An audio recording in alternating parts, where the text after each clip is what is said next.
What's up? Welcome to another episode of Bitches Love Sports. I'm your host, Jazz Monet, and we are going to hop right into it.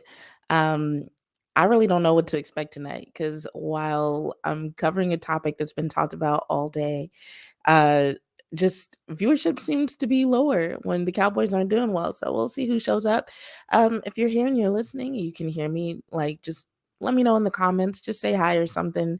Um, I set all this up alone, so sometimes it doesn't go well. Like there have been shows where I start off and people can't hear me. And if you are on the Twitter side watching, please come over to the YouTube side if you want me to see your chat comments. Also, I might be using my NPR voice a little bit tonight because, um, what is it? Ragweed is in the air, and it's fucking with my nasal passage, guys. Oh, I hope I didn't say that too early in the video. YouTube doesn't like the F word too early in the video, but I can't remember if it's 7 seconds or 7 minutes. I don't know. I might have to bleep that out after the fact. Whatever. Anyway, Clement is in the chat. Hi, what's up? So speaking of Clement, I think Clement left a couple of replies on the post that I made yesterday. So we are going to talk about the situation with Jerry Jones, which is beyond interesting. Things took a turn in that interview that I would have never predicted. Like, if somebody said, how do you think Jerry Jones would respond if he were directly asked XYZ? I would have never predicted that response, right? Hey Brandy. By the way, I'm waving over here because this is where my laptop is. Um, so yeah, we're gonna dive into that. But yesterday I put up a post basically saying, hey, vent here. Didn't get a ton of replies, but I did get some interesting ones. I just knew I wasn't gonna be on Twitter all day. I was working and then there was nothing that I wanted to see. Even like on ESPN, like y'all know how I sometimes watch the morning shows because I like to see what the narrative is. I like to see what some of the analysts and pundits are saying. Um, I haven't watched ESPN all week so far, so that's where I am. So yeah, I'm gonna read some of the replies that I got yesterday. I had already planned to like normally this show is what I do on Monday night, but instead of talking to the coordinators yesterday, they talked to them today. So I had already in my mind moved this to tonight, but I just didn't tell y'all. That's my bad. But we're gonna read some of these replies. We are going to go over some of the insights from Sunday's game. I haven't watched a lot of film. Normally, Tuesdays, okay, I'm going to be real. I don't usually get to watch a lot of film anyway. And normally, if I do watch, Tuesdays are the days that I start doing that. But if you haven't been in the loop on it this week, I am on Hanging with the Boys. I was on there today and I'll be on there tomorrow. So having to do that at 1 o'clock today kind of impacted my schedule a little bit. So I haven't even really, I'm trying to think if I really watched any film, maybe a few clips here and there. But we'll go over the insights and then we'll hop into this situation with Jerry Jones. Because if you haven't tuned in since this morning, there has been a development. So we're going to talk about it. And if we have enough time after all that, then we will go over at least some of what the coordinator said. Because I do think they said some interesting things. I think Mike McCarthy actually said some interesting things, but if for some reason we don't have time, because I'm gonna be honest, I kind of feel like shit, yo. If for some reason we don't have time, it's a bye week, so we can come back to all that stuff because it'll all be relevant for thoughts for when the team comes back after the bye. So thank y'all for hopping in the chat, being active, chiming in. If you preemptively have any questions or comments, you can go ahead and throw them up there. And I might get to them, especially if you didn't respond to the post that I put up yesterday. So let me see if I can share this post.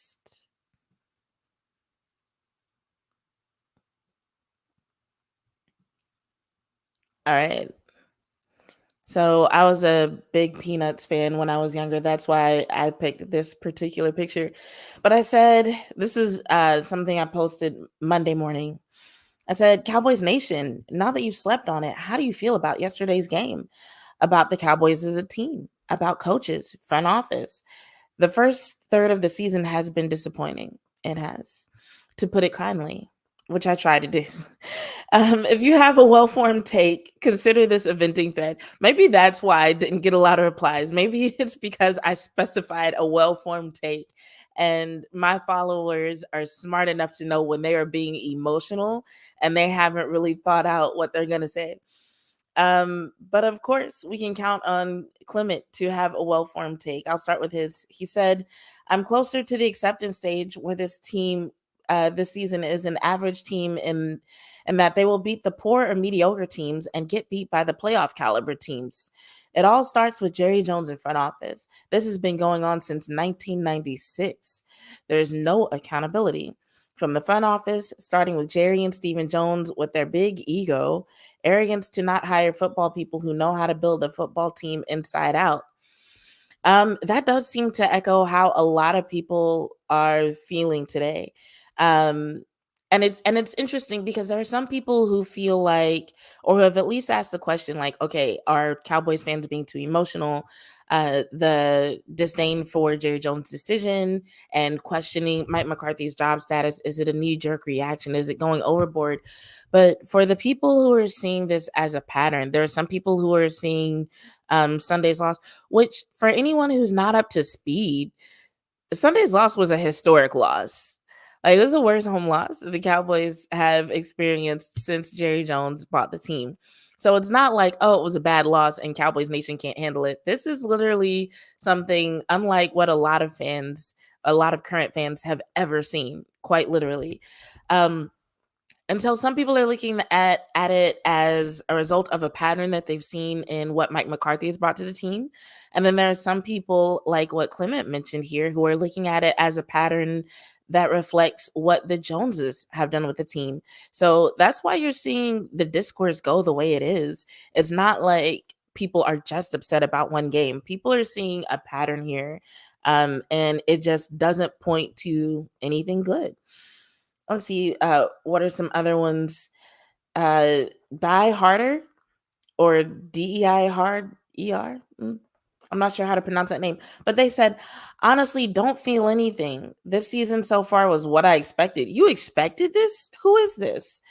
I don't know anybody who expected this. Like, seriously. Every decision that was made after Green Bay has led to this. Okay, not wrong. The front office sat on its hands and ran back a bad roster that has led to a bad, boring product on the field. The owner was shocked, not me. Wow. Okay. Late Bloomer University, established 1980, says, I feel that this team at their best will win 10 games. A lot of people are going with that number, 10 games. But this team will never be at their best this season. After the bye, this team will look somewhat better. I agree for multiple reasons. Um, I'm gonna get into those reasons in a second. Um, Die Harder also says one thing I remember from a couple of years ago is how Cooper was being paid like a number one, but he's not putting up number one numbers, and they traded him. Dak and CD got paid, and the offense is being forcibly run through them to justify those deals. It's going to hurt the offense. So I disagree that the offense is being forcibly run through them. I think they both proved to be the best parts of this offense. Like last season, the offense could barely get going without Dak and CD. If anything, this year, it seems like they're trying harder to get other guys involved based on what I'm seeing. Somebody replied to this. I wonder if they said the same thing I said. They said, oh, they replied to themselves and said, if it fits the play who's paid philosophy on this team. Oh, it fits the play who's paid philosophy on this team. I don't know if that is a philosophy when it comes to the receiving game. I really do think that in the past, CeeDee Lamb has been the answer to getting the offense going. And so they've been trying that this year, but they've also been getting other guys involved. We've seen Kevontae Turpin get involved in new ways. We've seen new formations involving Jake Ferguson. I don't know why I can't talk. I can't remember her name today. Jalen Tolbert is having a good season so far, minus Detroit. He was off to a better start than he had last year. So I think they are trying to get other people involved. Nevin says they feel the exact same way they felt in the offseason. The front office did nothing to add depth to the team. The Joneses aren't serious owners. McCarthy is a dead man walking. Wow, those are strong words. And Jerry has wasted yet another prime year of talent. Added to the list of Ware, Witten, Tyron, Martin, etc., etc., etc. William in Philly.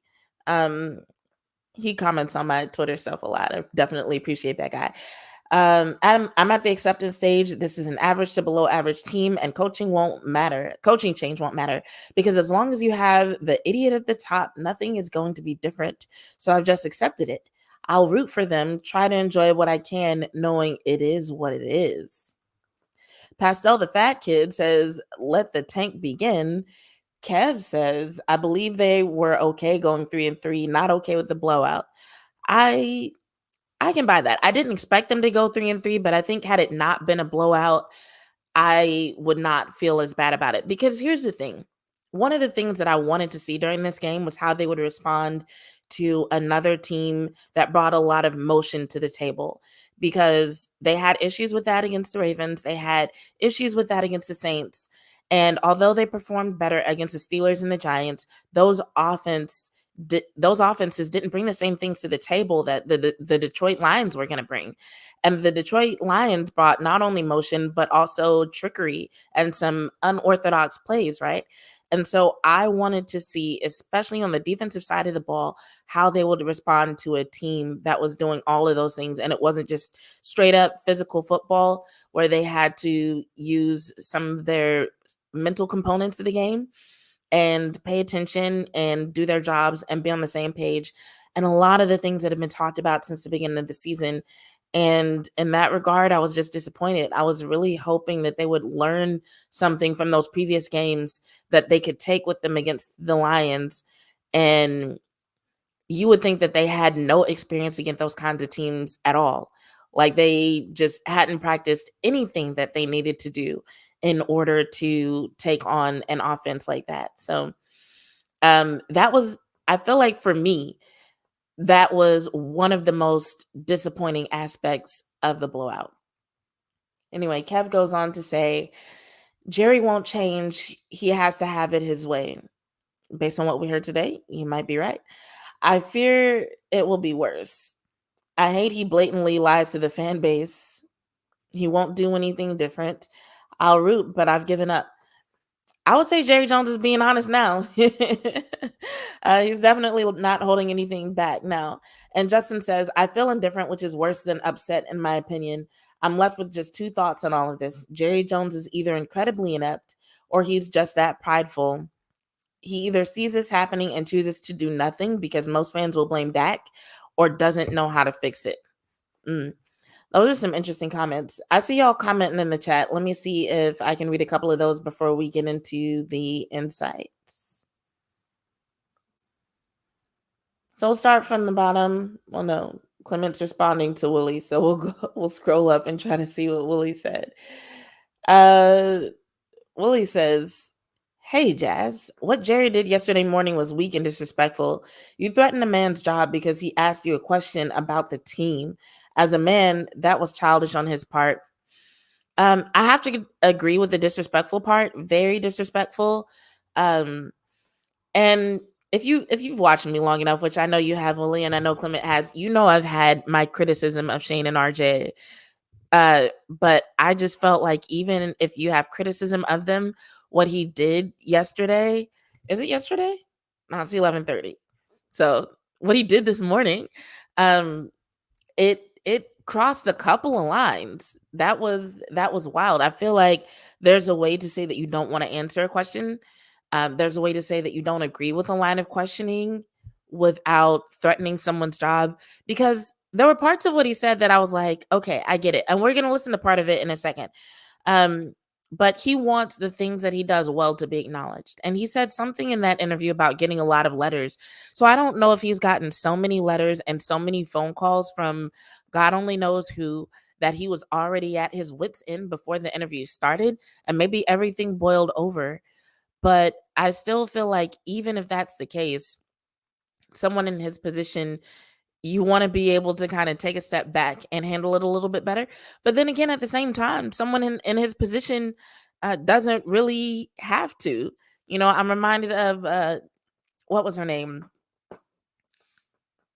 I'm not a big was it Real Housewives? Is that what she was on? But y'all know the clip. Who gonna check me, boo? Like I feel like that is the attitude that Jerry Jones has started to bring to the table this year. So even though we look at it and we're like, that was disrespectful, that was unprofessional, he didn't have to go there. It's like, who's gonna tell him not to? Who's what consequences is Jerry Jones gonna face for what he did? Even with the team performing the way that it is, I just read y'all a bunch of comments of people who are like, "I've given up on the team, but I'm still gonna cheer for him." So Jerry don't care, like, so yeah. But we'll get into that a little bit deeper when I start playing these clips. Clement says, "I will say it again. There's no accountability with this team, starting with Jerry Jones, who continues to make moronic decisions year after year, and his son Stephen Jones is cheap and not any better." Miss Felony Strutter says, Stop. Going after the Jones family is too easy. How can Dak and Lamb not be on the same page when they've been together since 2020?" Um, I can't answer that. I and the reason why I say I can't answer that is because that is something specific to them. That is something that I don't think as an observer we'll be able to figure out. So there are certain things that as observers I think fans and analysts and even pundits can figure out, that we can look at and be like, okay, here's what it looks like is happening. Whatever is going on with their chemistry, whether it's that Dak's accuracy is not where it needs to be, or CD is running the wrong routes, or the excessive coverage on CD is causing issues, whatever, we won't be able to pinpoint it. All we see is incomplete passes. All we see is I told y'all this ragweed is messing with me. Um, all we see is balls not hitting their mark, right? And so we can see that they're not making connections the way that we're used to them making connections. We can see that they're not making connections the way that we want them to. But this is one of those questions that when people ask, I'm just like, I don't know. And I'm comfortable saying, I don't know. Now, might Dak or CD say some things in the sound that might give us a clue? Maybe. And when they do, that's when I can bring those things into a conversation. But as far as right now, in this moment, I'm not going to pretend like I know. I see that they're not on the same page. So I see what you're seeing. But as far as the how, I don't have that answer. I don't have that answer. I'm sorry. Clement goes on. When it comes to managing the team, they have continued to be arrogant, stuck up, think they are better, and don't want to hire football people. There's that word again, football people. We're going to talk about that phrase in a little bit. We are the laughing stock of the NFL definitely this week, because every home game the fans spend their hard-earned money buying tickets, merchandise, and parking to see a mediocre team since 1996. Clement, come on, they've had good moments. They've had good moments. Don't say they just been mediocre since 1996. They've had some good games. Um, and then Clement and Willie are talking to each other. Clement had to let off some steam. Um, Miss Felony Strutter says, Willie, okay, hold on. Willie said, oh Lord, no fighting in the chat. Ms. Felling Strutter, I respectfully disagree with you. Jerry has been the problem long before Dak and CD got there. And Strutter says, Willie, I could give two shits. That's fair. There are some people who only care about ball. Be nice to Willie, though. I like Willie. Miss Felony Strutter has been a fan since 76. Nice. So what I will say before we get into these insights is that a lot of people are blaming the training camp situation on Dak and CD not being connected. I feel like we're too deep into the season for that. Whatever impact training camp was going to have first few weeks, okay. But now we're going into the bye week. 6 weeks have passed. 6 games have passed. We shouldn't be seeing what almost looks like they're getting worse. You know what I'm saying? They should be they whatever they needed to do to catch up from training camp, they should have been able to do it by now, especially considering what Miss Strutter said about them being together since 2020. It doesn't make sense. Clement says we aren't fighting in the chat. Thanks, Clement. I know y'all aren't fighting. I'm just being silly. Okay, so while we're on the topic of Dak and CD, let's get into some of these insights. I don't think all of them had to do with Dak and CD, but we're going to talk about some of these numbers. So, this one's related to Cowboys defense. Jared Goff completed 6 of his 7 pass attempts for 178 yards and 2 touchdowns under pressure against the Cowboys. His most yards under pressure over the last 5 seasons. So they were getting pressure on him. However, he was performing better than he normally does under pressure. There's more details with that, but it's mostly about the Lions. So yeah. Um, Week 6 marked the Cowboys' second home loss of 25 plus points in the 2024 season. The first one was Week 2 against the Saints. That was the franchise mark, or that ties the franchise mark for the most such home losses in a Cowboys season during the Super Bowl era. Insight number 3 says David Montgomery recorded 10 missed tackles forced on just 12 carries against the Cowboys, the highest missed tackle rate of any rusher this season. So basically, he carried the ball 12 times and they missed 10 tackles. Like 10 times they tried to tackle him and missed. Some of those were multiple attempted tackles on the same carry. So just putting that into perspective, but they still, the way that they do the math, it still comes out to 83.3% is how they calculate that as the missed tackle rate. Montgomery recorded 3 explosive runs compared to 4 for Jahmyr Gibbs, with the 2 combining for a season high 7 explosive runs and 25.9% explosive run rate.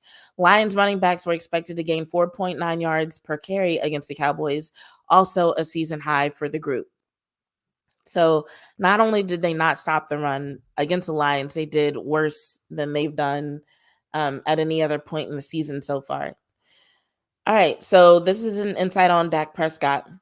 After completing his first 3 passes against man coverage for 55 yards, Dak Prescott completed just 2 of his next 14 such passes for 31 yards and 2 interceptions against the Lions in Week 6. So do y'all remember last week when I was talking about how Dak Prescott hadn't been doing as well against man coverage as he had been, last season, basically. And I was like, if he can just improve that a little bit and try to match what CD is doing against man coverage, then they could actually get somewhere. Yet basically Dak went in the opposite direction, in the extreme opposite direction.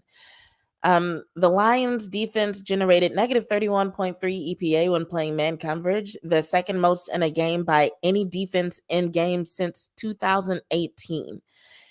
1 year after allowed CeeDee Lamb to gain 188 receiving yards against man coverage, the most by any receiver in a game since 2018. So the Lions did a complete 180 with their man coverage against CeeDee Lamb. The Lions limited CeeDee Lamb to just 2 receptions for 46 yards on 7 targets in man coverage with an interception. Overall, Prescott recorded a 23.7% dropback success rate, his second lowest rate in a game in his career. Hold on, let me get some water, y'all.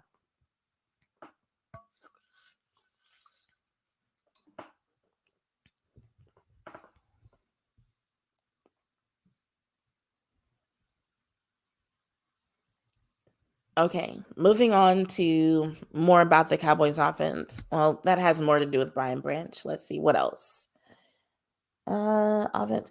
CeeDee Lamb set career highs in receptions with 13 yards, 227, and receiving yards over expected with 90, and yards after the catch over expected with plus 52. Oh, wait, that's the stat that they put out before the game.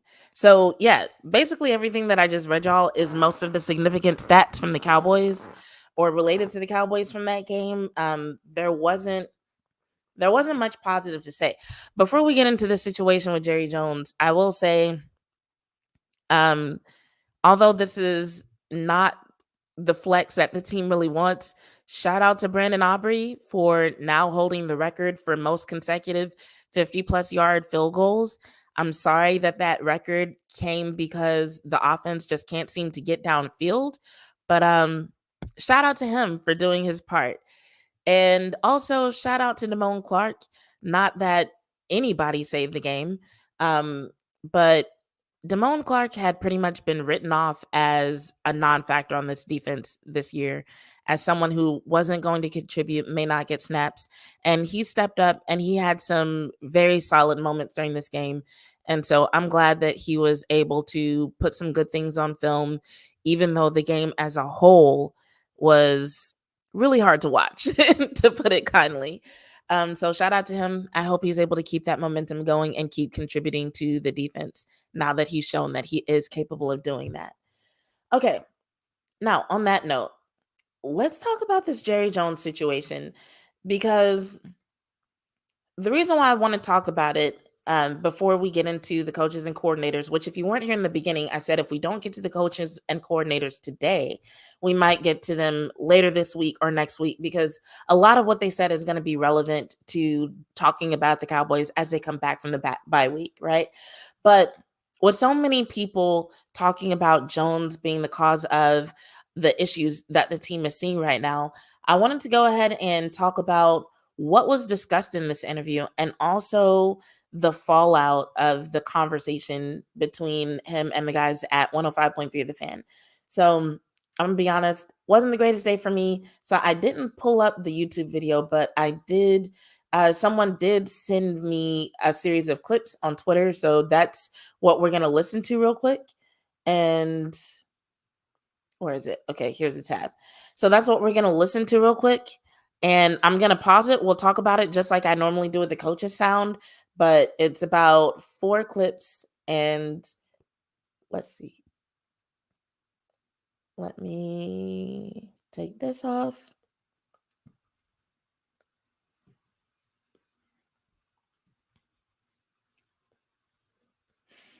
So it's 4 clips. It's just a few minutes of the interview. It's not the full thing. Sorry, my computer's lagging. Give me a second. I'm getting the blue circle.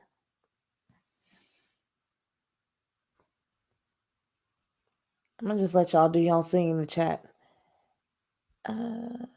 Let's see, was it this one? Yes, this one. All right, here we go. Starting at the top left. Hold on, let me mute this so we don't get a bunch of echo.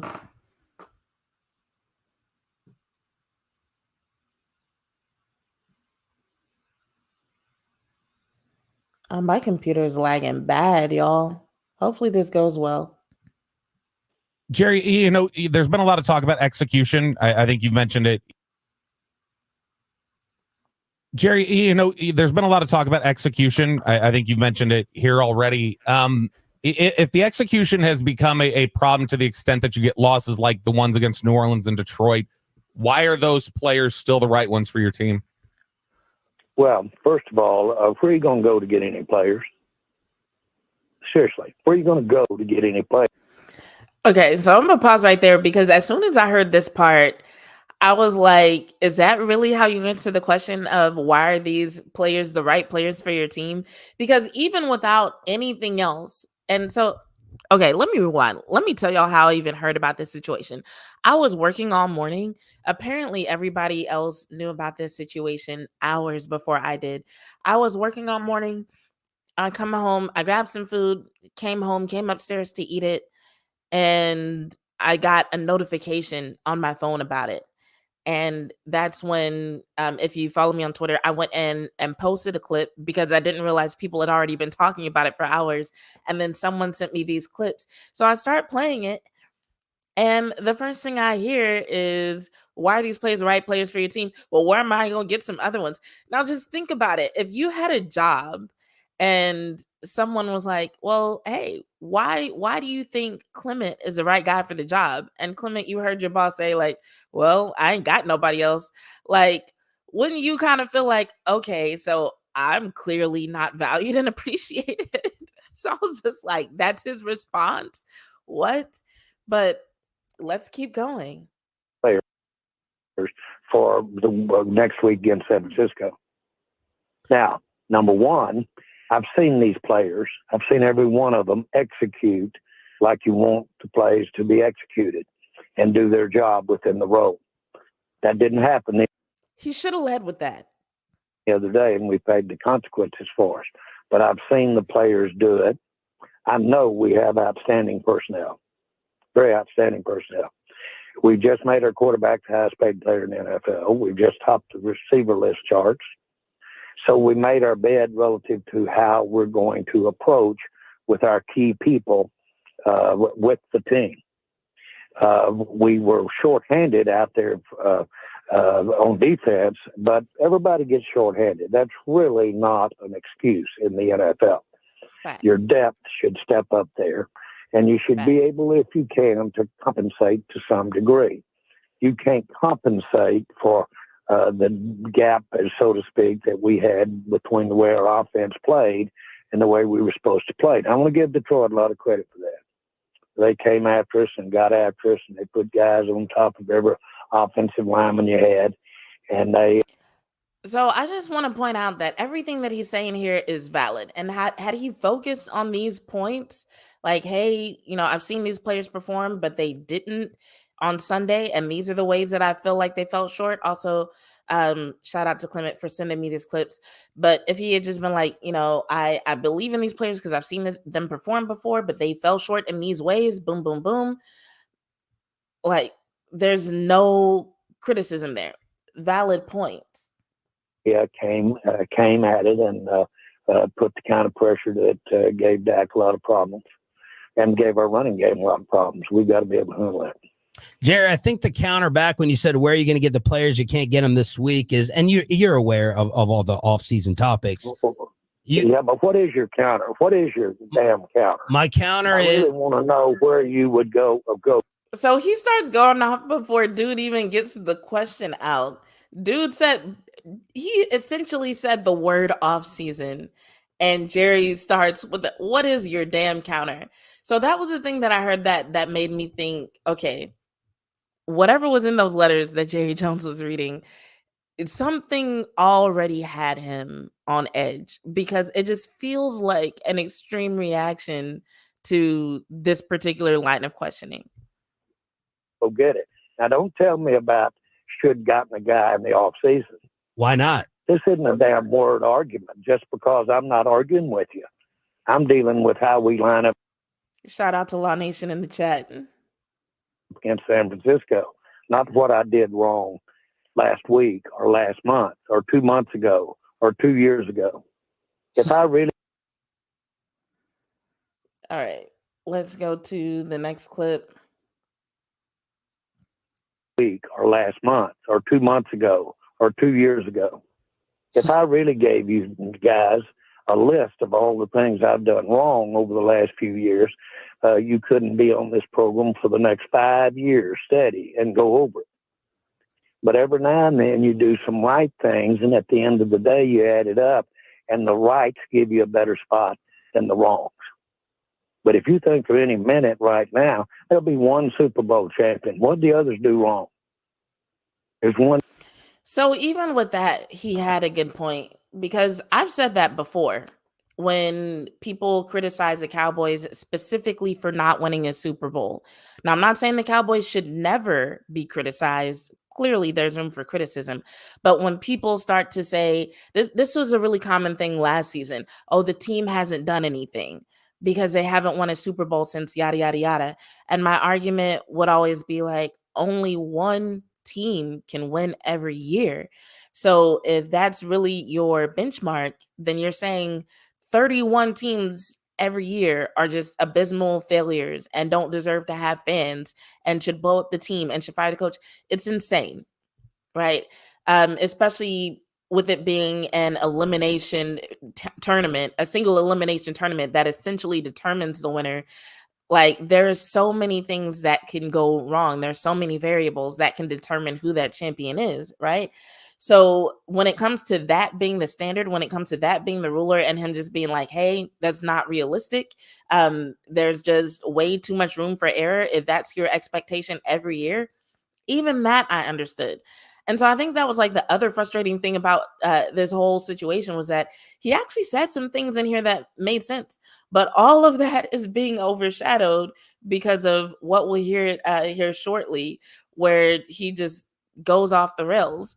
And Law, the L&J show would be cool. I just feel like with the LN, people would automatically associate that with you. Not that that's a bad thing. That could work to my benefit, but I don't know. We'll workshop it. We'll talk.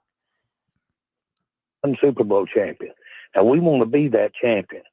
And I'm sure not throwing the towel in today because of what happened out there Sunday. But I'm not going to sit here and waste a lot of energy, a lot of time. Let's talk about what I should have done back in 1907 or 2017. Ben, come on. I've got more time than that, and I actually don't even have time on this great show for looking back at decisions.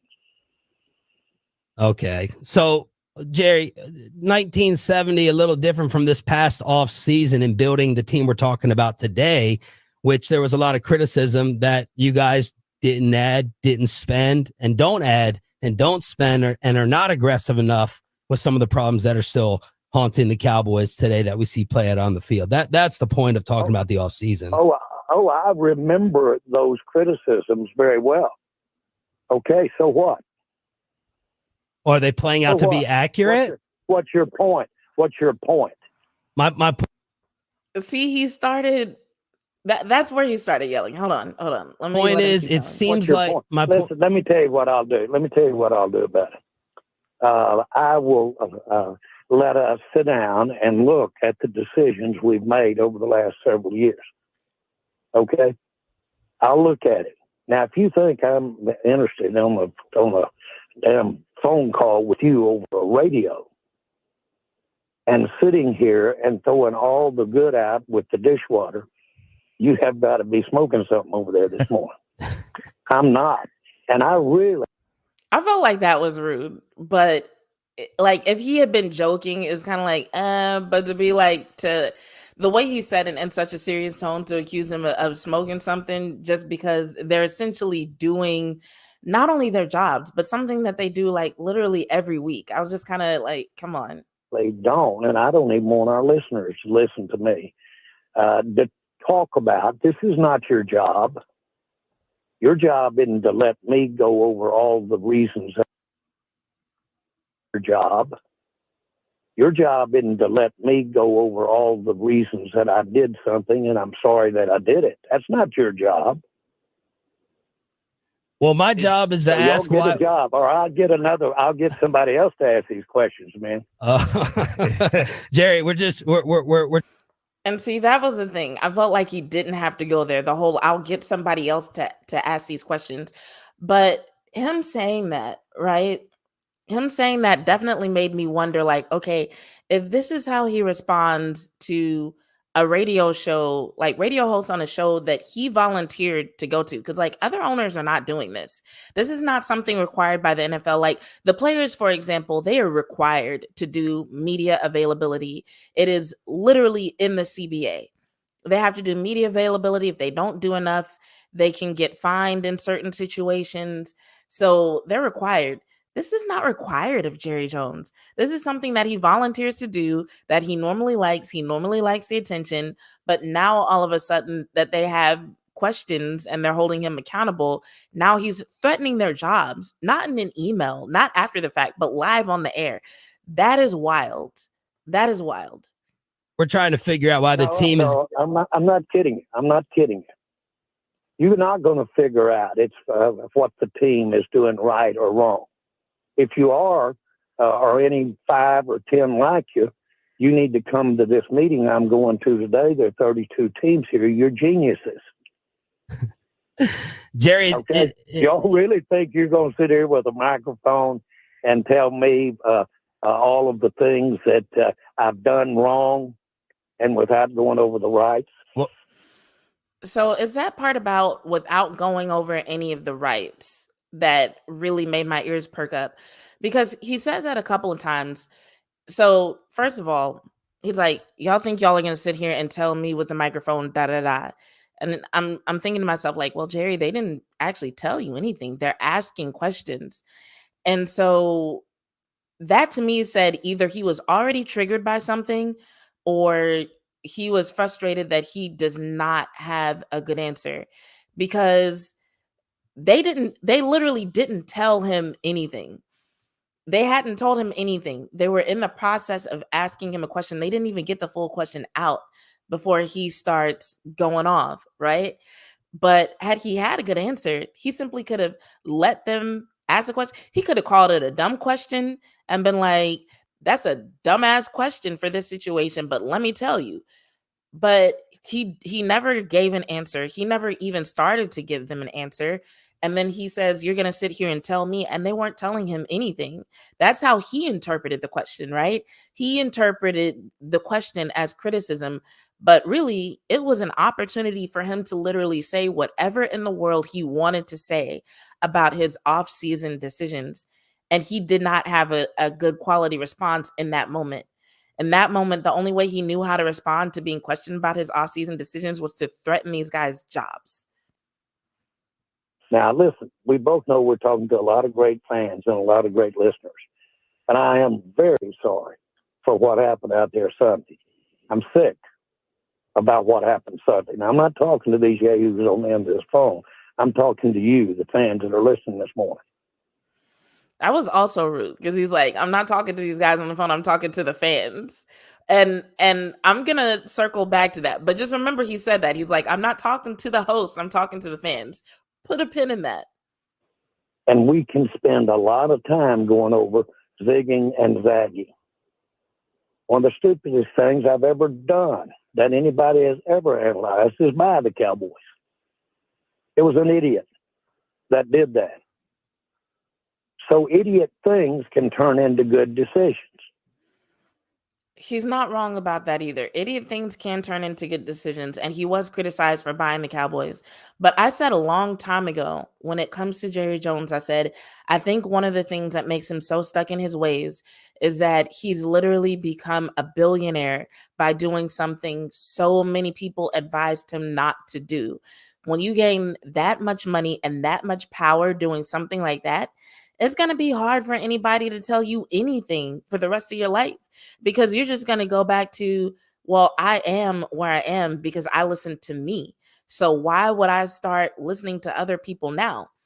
Now, those of us who have lived a relatively normal life compared to Jerry Jones, we know that, that standard won't apply to every situation. And just because something went well, even though it didn't seem like a good idea on paper, doesn't mean that every decision that you make is right. Doesn't mean you shouldn't ever listen to anybody else, right? But he has not been in a position to where not listening to other people has had any real consequences since he bought the Cowboys. People told him not to. He did it anyway. He's a billionaire. He's powerful, world-renowned, literally. And ever since he gained that status, like I said at the beginning of the show, who gonna check him? Like, even as much as people are criticizing him for this, who is really gonna tell him anything? Okay, smart Oh, Willie, things we're can going turn to into talk bad about his decisions. reaction. He has said The facts something. are that when you It make wasn't an one, you apology, don't though. really know whether it's going to be good or not at the time. So let's just go ahead. I'm trying to answer your questions, man. You want some conversation this morning? You're getting it. Jerry Jones here on the Fan. Jerry, are you worried about fan apathy setting in? Well, I'm not worried about fan apathy. If you saw the letters and things I'm getting, that's the last thing from apathy. You're seeing very, very keen, intense passion about what we're not doing and concern about what we're doing. And that's the reason that I love this thing, is because of what we're doing. And that's the reason that I love this thing, is because you have that kind of passion. I love the passion. And I'm nobody more passionate than our Dallas Cowboy fans. I'll assure you one thing, and I know you guys know it. I'm not afraid to make decisions. And I can live with anything that we're talking about as far as criticism about those decisions. What I'm going to worry about is whether those decisions can pan out in a positive way. You've got a lot of reasons why they don't. And you got a lot of teams up here looking around at some of the decisions they've made over the last few years. Just because everybody else is making bad decisions doesn't mean that justifies you making a bad decision. This is fair. You say you So don't. we can go into this. We can go into this. I'm saying what I'm saying. Don't tell me what I'm saying. Okay. You listen to what I'm saying. Jerry, why are you getting so mad at us? We're just asking you why the blowouts are happening, the historical differences at home. We're just asking about it on behalf of the fans, and you're getting real ticked off and mad at us. I feel like this is the hardest I've ever seen them try to actually be professional. We're just I'm not. Hey, can I tell you something, guys? I don't get mad at people that I can not be with if I don't want to be with. I don't get mad. You're asking me for a response, and I'm giving you a response. We got to play better, and we got to play better at specific points. No, there's no looking for stepping out here and bringing in 20 new players between now and the bye. That's not the way it works. But I like the players that we have. You go around this league and you will see a high recognition of the quality of players we've got. We should be able to not have happened to us Sunday with our players that we've got.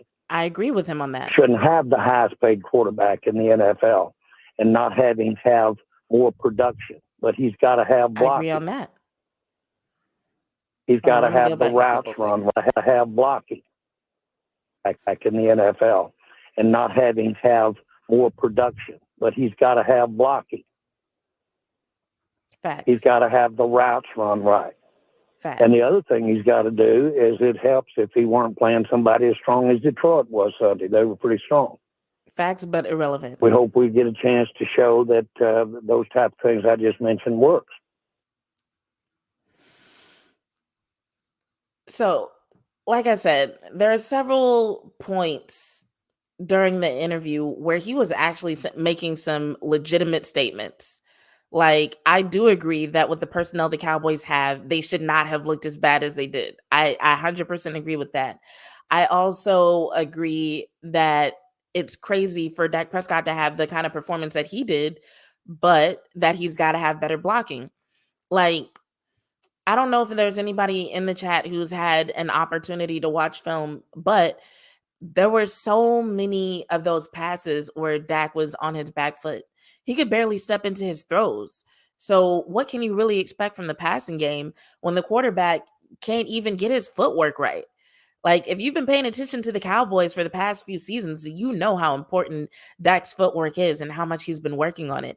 So if he can't get it right for most of the game, you can kind of expect. Last season, Dak Prescott literally said in one of his post-game press conferences that you could look at nothing but his feet and tell how the game went just by looking at his feet.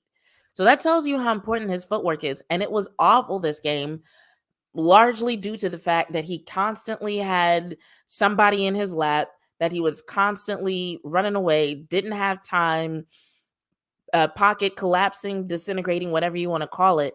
So yes, that was an issue. And props to Dak for still taking responsibility in spite of that.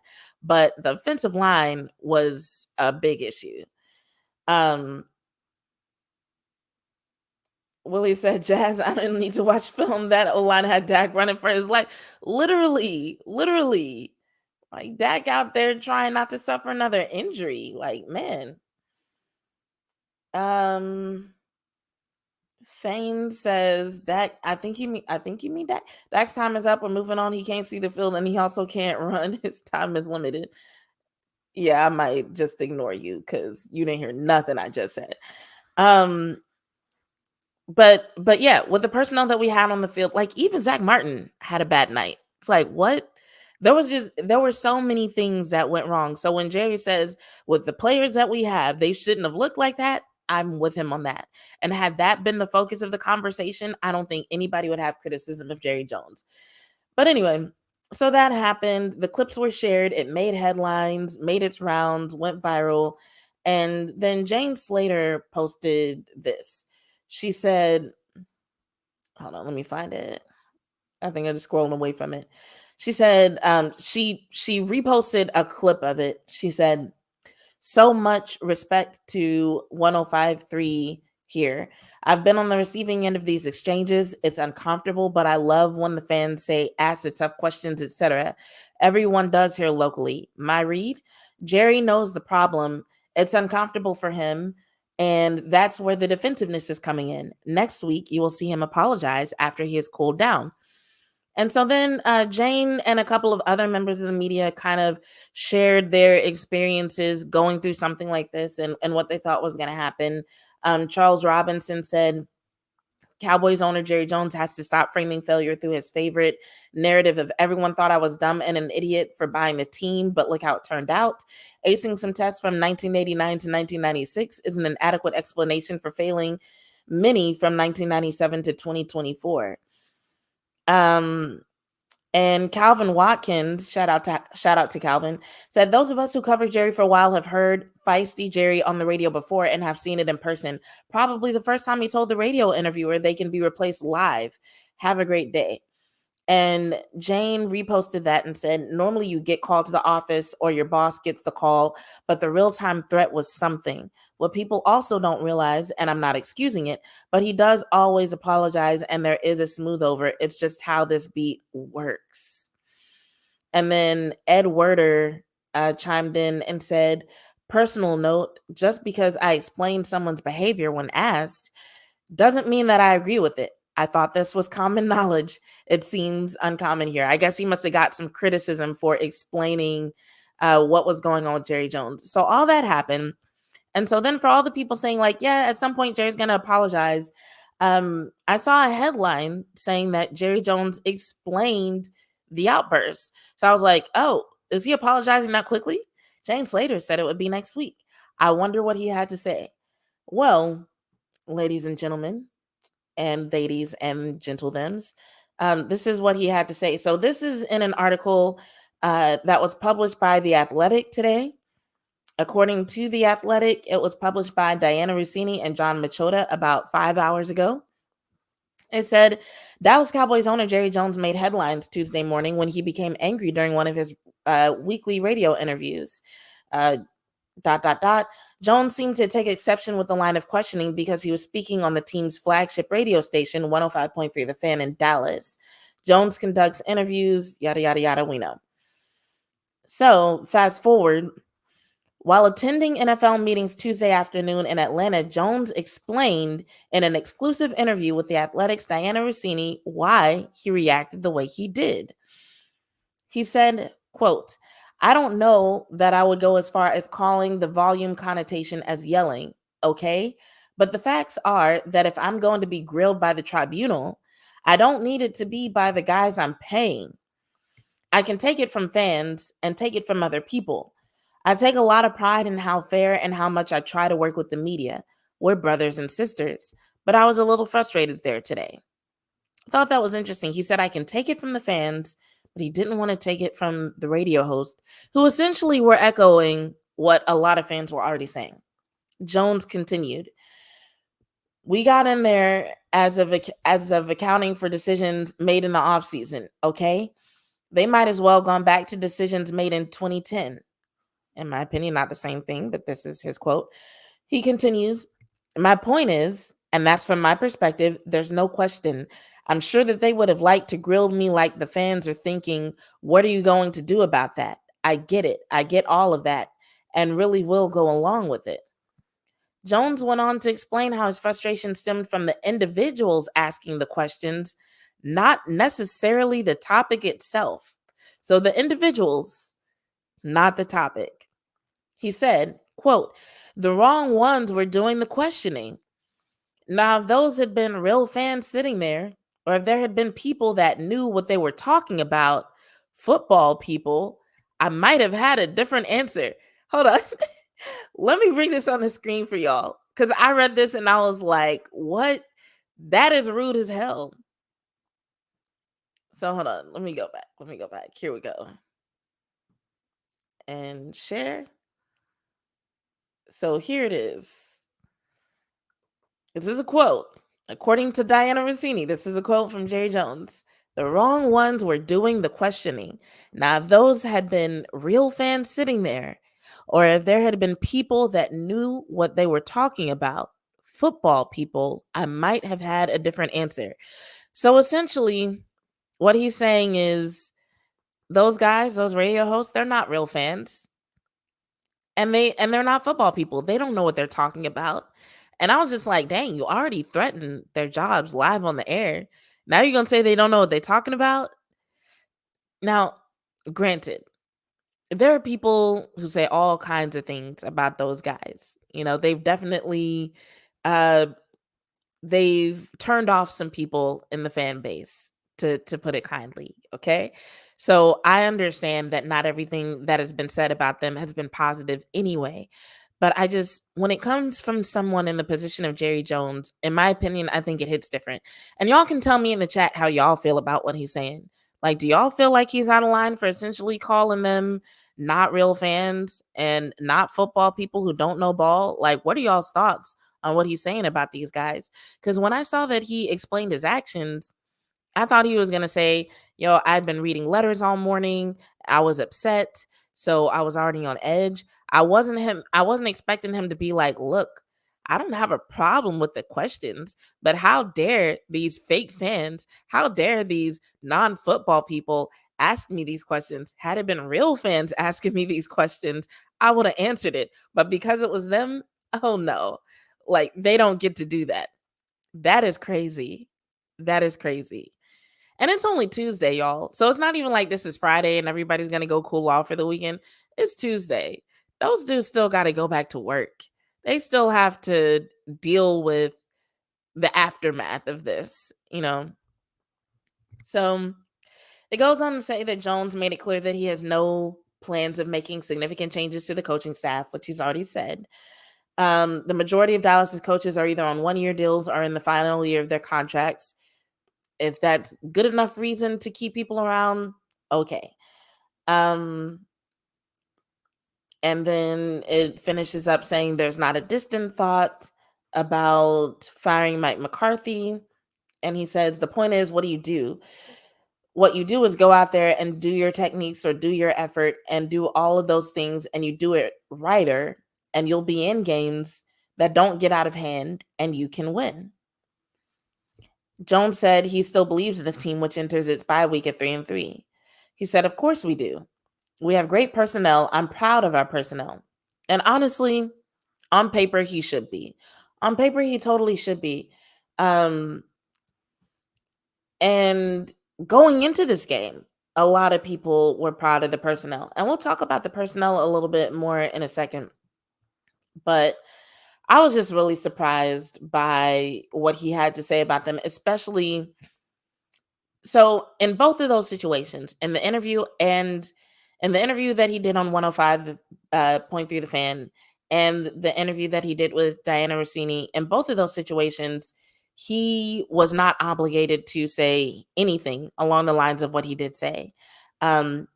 He wasn't obligated to talk to Diana Rossini at all, as far as I know. So it's a lot of, I didn't want to use the phrase lashing out, but it's a lot of lashing out at these guys, and I'm not sure where it's coming from. Maybe it's coming from something else, and this was just his opportunity to do it. I don't know. But he didn't have to threaten their jobs. That wasn't necessary. He could have answered that question sternly. He could have answered the question with an attitude. He could have cussed them out without threatening their jobs. He also didn't have to do a follow-up interview where he essentially said that they're not real fans who don't know football. For anyone who creates content, for anyone who covers the team in any capacity, those are some really strong words. There are a lot of things that you could say about somebody's take, about what they have to say about the team, about what they bring to the table as far as being journalists or media personalities. But to say you've been covering this team for years, but you fake fans who don't know football, that's wild. That's wild. I'm reading some of your comments, and then we're going to talk a little bit. Let's see. We're going on an hour. Let's see. Who do we want to listen to? Do we want to listen to Shoddy, Mike McCarthy? Shoddy, Mike McCarthy, or Zim? Al Harris did a short little interview. He didn't say a whole lot that stood out, though. But Yeah. Let me know who y'all want to listen to first. Shoddy, Mike McCarthy, or Coach Zimmer. And we'll get to that after I read a couple of y'all's comments because y'all been going off here in the chat. Let's see. Willie says Jerry doesn't care about winning. I'm talking about Derrick Henry. Willie says Jazzy was out of line. Fans have a right to feel the way that they want to feel. You're not wrong. But he said it wasn't real fans asking him those questions. That's the problem. Had they been fans, he would have answered the question. That is crazy. Royal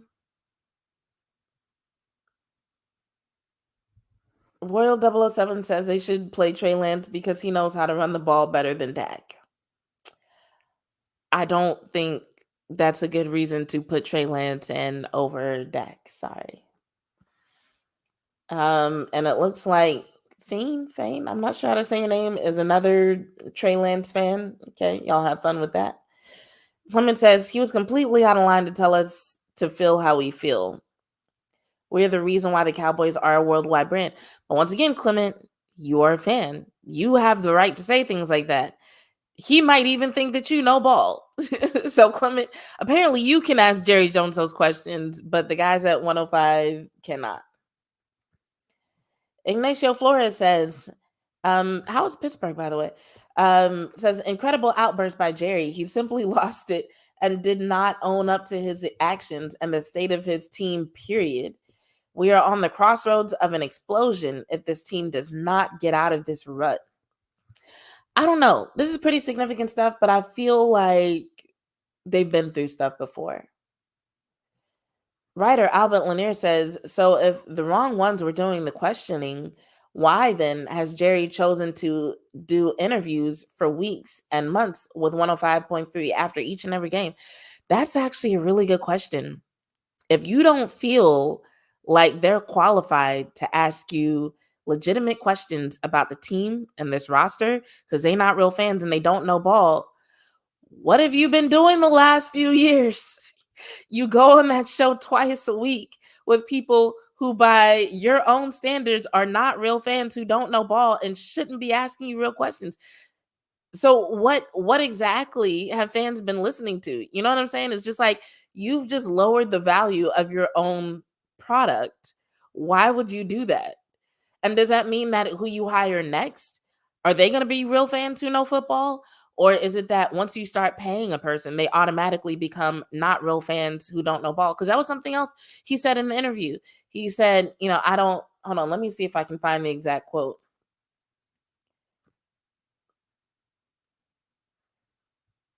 He said, if I'm going to be grilled by the tribunal, I don't need it to be by the guys I'm paying. So is it that once you start paying someone and talking to them twice a week, all of a sudden they're unqualified to ask questions?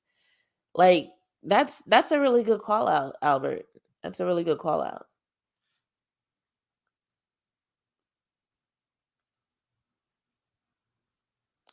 Fame says we can run the same offense that San Francisco was running. Trey Lance wasn't very good in that offense either. That's how he got here. So no, we couldn't run that same offense. We couldn't. Not even with Trey Lance in the pocket. We couldn't do it. Sorry. Clement says, I don't want to listen to Mike McCarthy. I'm cool with Shoddy or Zimmer. Clement, there was one thing about that Mike McCarthy interview that stood out, and tell me if you've heard it, but it was where he said they asked him about, actually, let me pull it up just in case other people have not heard it. Because they asked him about the run game, and I was like, is this man serious? Is he for real? And you might already know what I'm talking about. I'm about to hold on, let me see if I can find the spot, and then I'll share the screen and we'll listen to it together. I want to say it was about 5 minutes in. Was it 5 minutes? Scroll, scroll, scroll. I'm looking at the transcript. No, it's something 5 minutes into Zimmer sound that was interesting. Hold on.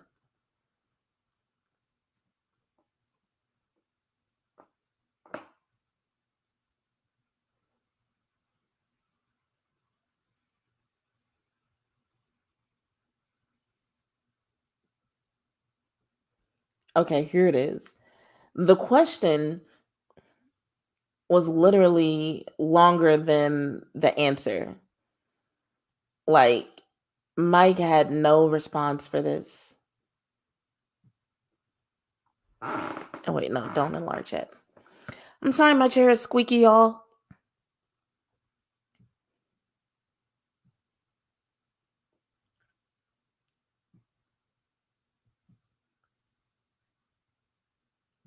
Okay, so listen to this, and then we'll talk about it. We got to keep working at it.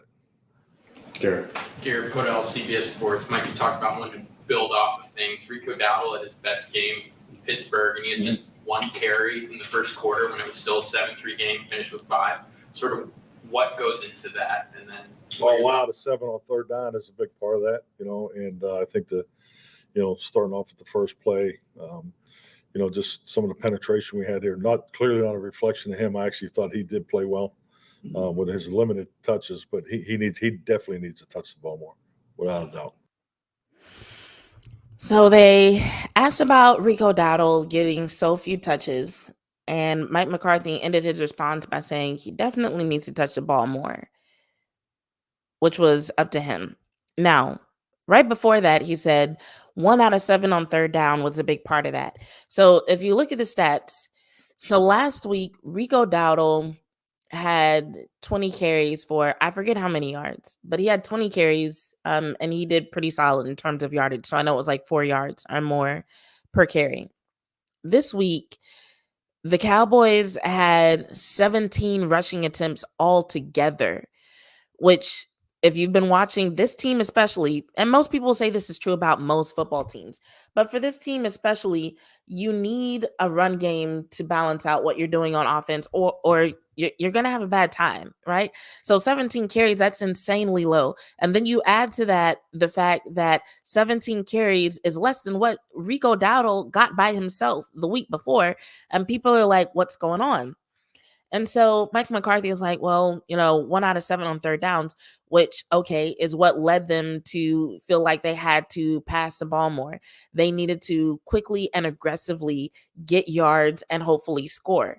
So that was their way of doing it, right? But there's still the question of why wasn't Rico the feature back in the first place? Because I get it. A lot of people felt like Rico didn't do well in that red zone situation where he fumbled the ball. Okay, put Zeke in those situations if you feel like that's what you need to do. But when it comes to this run game, one thing that we've been seeing, and it was most apparent in weeks 4 and 5, but we had started to see it since week 1. We were starting to see little glimpses of it. And by it, I mean the fact that Rico Dowdle was the most capable running back of doing something with this run game that the Dallas Cowboys have. And I don't even know what to call it because they don't seem to have a real scheme. They don't seem to have a real plan. They don't seem to have a real identity. But shout out to Law Nation. I don't know if he's still in the chat. I don't know if he's still watching. He probably needs to get some sleep. But shout out to Law Nation. I was having this conversation with him weeks ago. And what I said then was, okay, the running back room, I won't even blame it on the room. The running game, whatever you want to call it, is lacking. But it seemed like Rico Dowdle was the most capable back of doing something with it. With their lack of scheme, with their lack of identity, with their lack of a plan, with all that going on, out of everybody who was making an attempt to do something in that running game, Rico Dowdle seemed the most capable of doing something, of being productive, of pulling something off. Now, if you feel like there are certain situations where you want to put Zeke in, okay, let's work that out. But I felt like it was absolutely nuts to go from Rico getting 15 carries, Rico getting 20 carries, him doing well as far as average yards per carry, to all of a sudden, now we're just going to try to run the ball through Zeke, who has shown the past few weeks that he's not even doing half of what Rico is doing. And so we never know. Hindsight is 2020. We can't go back in time. We can't make different decisions. But it does, like, I have kind of wondered, had they been able to get off to a better start with the run game, would the game even have gotten out of hand in the way it did? Like, could a lot of the issues the offense was having not be pointed back to their decision to not run the ball with the guy who had been good at running the ball for the past few weeks? I'm just like, what is this? Now, if they had gotten a lead and they're like, we need to get Zeke more touches, put him in there. Okay, you got a lead. Maybe you have a little bit more room for error. But we knew against the Detroit Lions we needed to get off to a fast start. We knew this was going to be a tough game, so you shouldn't have predicted a lot of room for error. Why would you not continue with the hot hand? Why would you not give the ball to the guy who's been showing up for you for the past couple weeks? That was wild to me. That was so wild to me.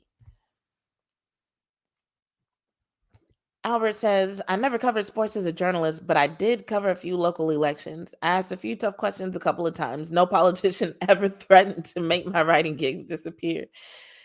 Oh, boy.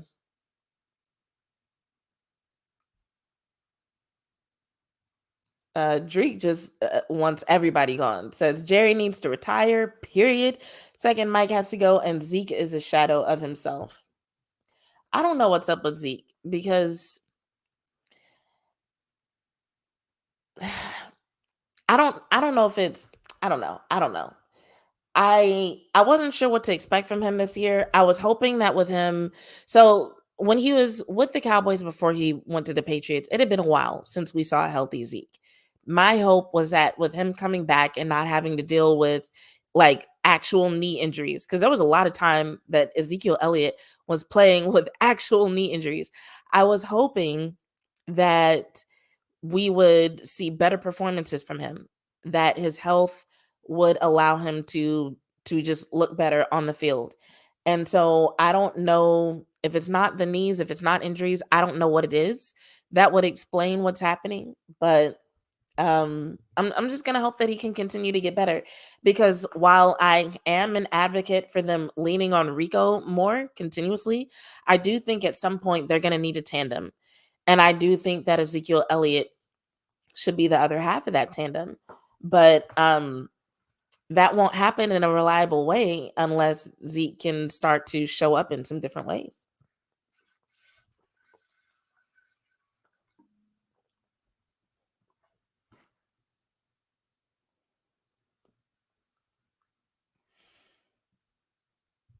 Albert continues, I was never a radio host like these guys, but I've never been talked to by anyone the way Jerry Jones talked to those 105.3 radio guys. It's an outright blatant intimidation. Yeah, I don't know what the goal was with that. Maybe, I don't know, maybe he wants them to back off in general.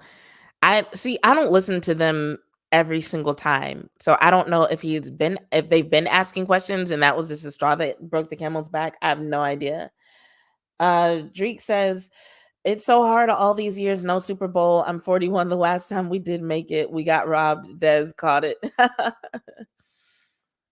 wasn't even covering the Cowboys at that time. Herbert, how's it going? Herbert says he lost it because these guys criticize the team daily, and even the shows in his building, not wrong. Even the players catch heat. They never get the benefit of the doubt, but they should have drafted a RB1. Way to slide that in there. Oh, Clement gave me some stats. Says Dowdle, 20 carries, 89 yards at Pittsburgh 2 weeks ago on Sunday Night Football. That's what I'm saying. Like, I'm just like, when you compare that to, I don't remember what Zeke did, but I think it was like less than 10 carries. And it was like, no. That was the game he got like 8 yards on 7 carries or something like that. It was something crazy. It was an incredibly low number. It was like less than 2 yards per carry. Right, Clement? And so I'm just like, why would you start off the game relying on the guy who couldn't even get you 2 yards per carry? And so while I'm just like, yeah, the game got out of hand, but I'm just like, everybody knew the Cowboys needed to get off to a fast start, that they could not afford to go out there and not score and not do something with the ball.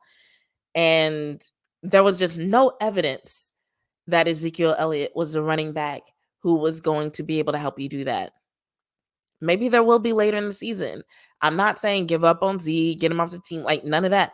I'm just saying, as far as what the evidence pointed to, as far as what the trends were pointing to, Rico was the guy who should have been starting and who should have been depended on in that situation. I'm still dumbfounded by the fact that didn't happen. Elliott last week versus Lions, 8 carries for 17 yards. Okay, so it wasn't 7 yards, it was 17. I knew there was a 7 and an 8 in there. So a little bit over 2 yards, like 2 point something yards. That's still not that great. Like if your running back is not getting at least 3.5 yards per carry, you don't want them to be the guy who's starting. You don't want them to be the guy that your offense is relying on to help them get down the field. Like, I'm sorry. It makes no sense. It would even be different if like maybe Ezekiel Elliott got fewer carries, but he also got like 4 yards. Like if on his 8 carries, he got 32 yards. So he got fewer carries and less yards than Rico, but he was still getting 4 yards. Okay, different situation. But how do you look at those numbers, not only against Pittsburgh, but also against the Giants? How do you watch what both these guys are doing on the field and say, nah, we're gonna trust Zeke in this situation? I don't get it. I don't get it. Okay, so we can come back to Mike later if we need to. Let's go to a lot of people had questions about the defense. Let's go to Zim because I feel like where his conversation really started was about 5 minutes in, and it was a short interview. So we'll go through some parts of that. My apologies if I skip through tonight. I did not do my little thing with the timestamps and notes like I normally do. And I think Clement is asking for more of y'all to like this video. So hit that like button. Thanks for the reminder, Clement. I appreciate that. Hit that like button. Subscribe if you're not already subscribed and you like what you're hearing. And if you know somebody else who wants to know what Jerry Jones said about what he did yesterday morning, is it yesterday now? It's yesterday now. If you know somebody else who wants to hear about that, share this video with them. Share the link. All right, let's listen to what Zim had to say.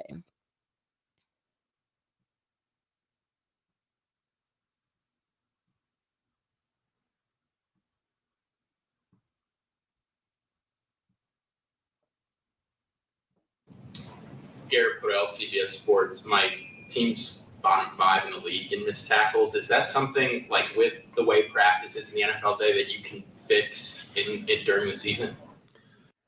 So I loved this question because I think a lot of people just assume things about what happened in practice. But here, Garrett actually says, hey, this whole missed tackle thing, is that something that the way practices are set up, can you work on that? That's a good question. No, we're going to work on it more. Here's why I hated this answer. Y'all might hate it for the same reason. He says, that's a good question. Like, I'm sorry, we're going into the bye week. Even if the answer is no, you should know.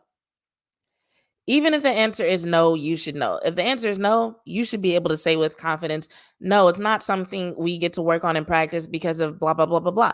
And, that's something that I've always wondered about because the NFL only allows for so many padded practices a year, right, during a season. And we haven't listened to Shoddy tonight, and we might listen to him another time because we're going on an hour and a half. But Schottenheimer was talking about the fact that players perform differently when they're in pads than when they're not. So if your focus is to work on tackling, maybe you feel like there's not really a good way to do that when they're not in pads, which I disagree because I feel like there are multiple components of tackling that you can work on. You don't have to work on tackling full speed to work on some of the things in terms of body placement, in terms of technique, in terms of footwork going into a tackle. You can work on those things without going full speed and without necessarily needing to be in pads. So it kind of bothered me that he was just like, that's a good question, but we're going to work on it more. So he seemed very certain about the we're going to work on it more part. So hopefully he's spending some time figuring out the best way to do that, despite the fact that they can't really have padded practices every day. But yeah, let's keep going a little bit. Aaron Cousins, Lone Star Live. Mike McCarthy was saying yesterday that you got a lot of young guys and a lot of players who came in new, and that maybe is why you're playing a little slow. Is there a point in the season when you need to see like all those issues ironed out for the young guys to keep getting playing time? I'm not exactly sure what you mean. So essentially, A lot of young guys are playing, right? And what's the next part? so is there a point in the season when you no longer can say they're young or they're new and you have to make personnel or scheme changes? Well, I think it depends on the player a little bit, right? If the player continues to make the same mistakes over and over, then it's time. But these young guys, they come in there, and a couple of guys have been here a week. That played in the game the other day, so it's probably too early for that. Skyler Dixon with the AP. Coaches love consistency. When you've been this wildly inconsistent, kind of in stretches, couple of games. How do you try to address that? Can you really address that? Now that's a good question. We've addressed it. A lot of it is, sometimes it's the teams you're playing, obviously, and then sometimes it's the things that you're doing that lead to the inconsistency. It's,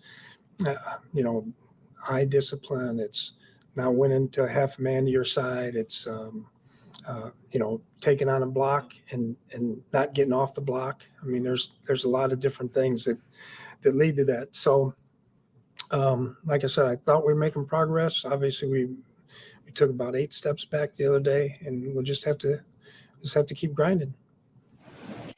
So just now he talked about them not really using the half man advantage properly and also not getting off blocks. There was another point during his interview where he mentioned how they're playing half man. And so that's definitely something I'm going to be watching for when I do watch film on this game. And real quick, I'm actually going to stop there because there was something that Schottenheimer mentioned, I think, towards the beginning of his interview. So I want to listen to that real quick before I hop off tonight.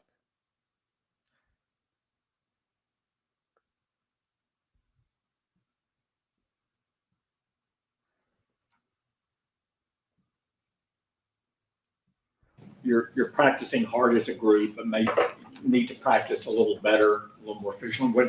Can you talk about what your talks are there and what you're seeing in practice is not translating onto the field? Yeah, again. Okay, I'm gonna pause right there to give some context to that question because he was asked, "You're practicing hard, but maybe need to practice a little bit better. What are your talks like?" So Dak Prescott in his post-game sound said a few different times that the team needed to practice harder, that they couldn't just show up on Sundays and just expect things to happen, that they needed to practice harder. So Mike McCarthy, of course, was asked about that. Like, hey, your quarterback says y'all aren't practicing hard enough. Why aren't you practicing hard enough? And Mike McCarthy was like, well, I think we're practicing hard enough, but maybe we need to practice better, which y'all, in my opinion, that's not a much better answer. Like, we're practicing hard. We're just not practicing well. I'm like, okay, y'all both sound like you're just not saying good things about how these practices are going. Like, neither one of these statements is necessarily better than the other. But so Dak said they're not practicing hard enough. Mike McCarthy said they're just not practicing well enough. And so then this reporter says, okay, Shotty, you're practicing hard, maybe not practicing well. What kind of conversations are you having about the practices? Again, we do practice hard. Our guys, they're out there, they're running. The GPS says that. I think, the efficiency of it is like we talk about playing with your pads, the physicality. You're limited with how much you can practice in pads in this league and training camp. And so I think the really good teams and the teams historically that I've been around are very, very good practice teams. Like, they enjoy the competitive environment. The one thing that's been cool over the last couple of weeks, I think we've done a really good job with, is having competitive periods against the defense.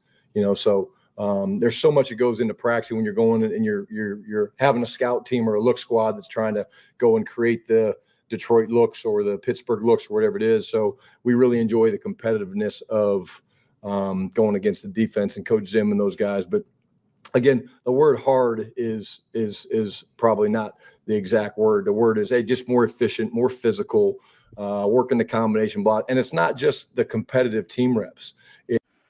So now we have something else to add to that list. Dak said they need to practice harder.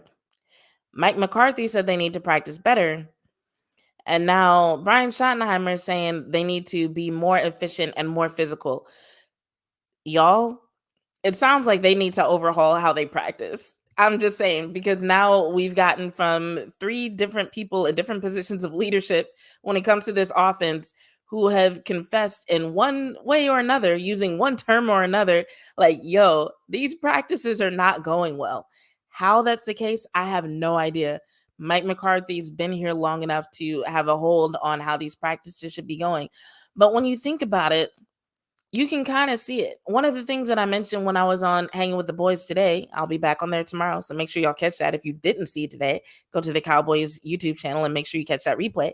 But one of the things that I talked about was the fact that a lot of my favorite athletes, and for some reason, tennis players came to mind first, because Serena Williams would do this a lot when she played, and Coco Gauff also does this a lot now that she's gotten a little bit older. But when they aren't playing well, they get mad. They like, and you can never tell who they're mad at. Are they mad at their opponent? Are they mad at the score? Are they mad at themselves? Are they mad at their racket? What is going on? But they will, it lights a fire under them, and you see them kind of turn up in the way they play, which sometimes gets them to a very impressive win when it looked like the game wasn't going to go that way. I don't usually see that from the Cowboys.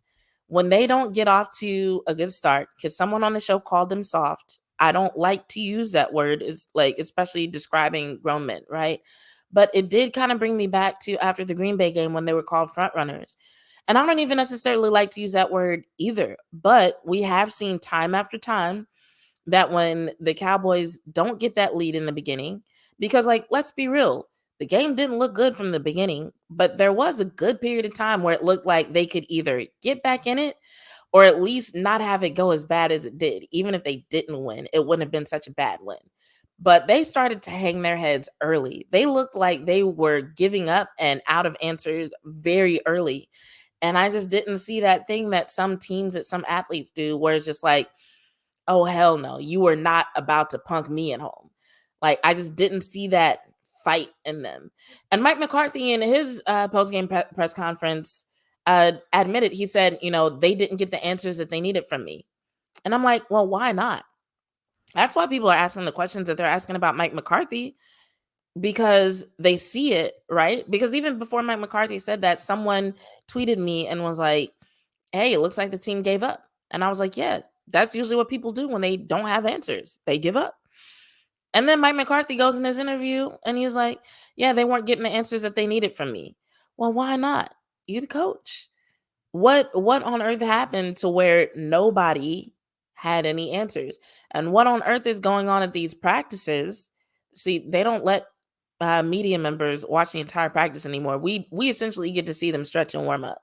And a few things. I get to watch guys on jugs sometimes, and a few drills and stuff, but nothing really significant. But what is happening to where the highest ranking guys on the offense are describing the practices as not hard enough, not good enough, not physical enough, not efficient enough? What in the world? But anyway, I'm gonna let him keep going. It's working on O-line fundamental, right? Working on running back pass protection, working on red zone one-on-ones, things like that, because the game is very different when you're in pads and you're running around in shorts. And that's why you always want to be a little bit, slow to evaluate players in shorts, right? Like OTAs anymore, right? You go out there for OTAs, it's like, oh man, that guy looks really good. Well, it's not real football. And so I think that's what the emphasis for us moving forward is when we are practicing in pads. It's the physicality, the efficiency of it, because this is a team that works. They're going to work. They're going to answer the bell every week, and I think that that's what we love about the locker room. I don't know why I'm getting ads, because I went to the account where I pay for this. Anyway, let me take that off the screen and let this ad play. I was going to pause right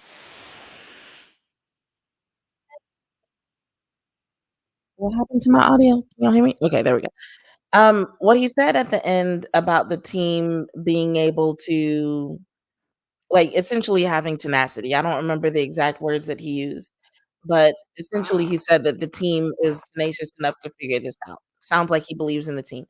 And honestly, I do too. Um, I think I'm gonna throw this out there and then we'll get off and we'll pick this up at another point. Maybe after I watch a little bit of film, we can revisit some of the things that the coordinator said because as bad as the game was, I do feel like it's worth watching. Especially now that I have time to also go back and watch some of the other games.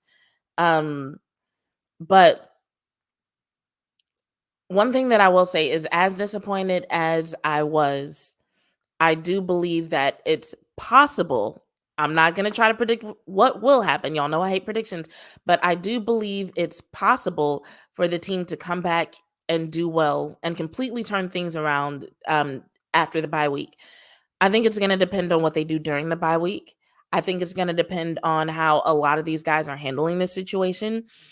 Um, it's going to depend on a lot of variables that I can neither predict nor control. That's why I don't like to predict what's going to happen. But one thing that I said earlier was that I think a lot of people are looking at this whole situation with the Cowboys as a movie that sucks, whereas I'm looking at it right now more as a series that's left us on a midseason cliffhanger. That was a bad game. It was a historically bad game, but it was one game. Like Jerry Jones said, we've seen guys on that team perform better. We've seen a lot of guys on that team show up in much better ways and have much better performances than what we saw on Sunday against the Lions. So they can do it again. They just have to figure out what went wrong on Sunday. What are the good things that they can build off of? What are some of the things that they should absolutely not do anymore? Um, there was a part during that interview that we'll listen to next time because I definitely want to watch some film before we get to it. But Patrick No C Walker, shout out to the homie, asked Shotty about how to handle the way that CD is being covered. One of the things that No C mentioned was that he's seeing things like cloud coverage a lot earlier in the games. So if they figure out answers to things like that, if they can solve some of the questions about the offensive line and how to get them performing better, that'll help out Dak Prescott a lot. So there are a lot of things that can reasonably be changed and adjusted that will allow the team to show up a lot differently and a lot better than what we just saw. Before the Lions game, people were asking about various aspects of the Cowboys. And one of the things that I kept saying was, it's only been 5 games. There are certain things that we need to see if they are a trend or if they're an outlier. And I feel like the same thing can be applied to this game. As much as it's going to stick in our memory, we still have to look at this game. And this is up for the Cowboys themselves to decide, the players. Is this part of a trend or is it an outlier? Is it going to be a trend that the run defense just gets worse and worse, that they can't seem to help themselves when it comes to playing hero ball, that they just will never be good at tackling? Is it going to be a trend that the Cowboys will never get the run game going? Or is this going to be an outlier? Is this going to be a turning point? Because it very well could be. And I know a lot of people are feeling pessimistic.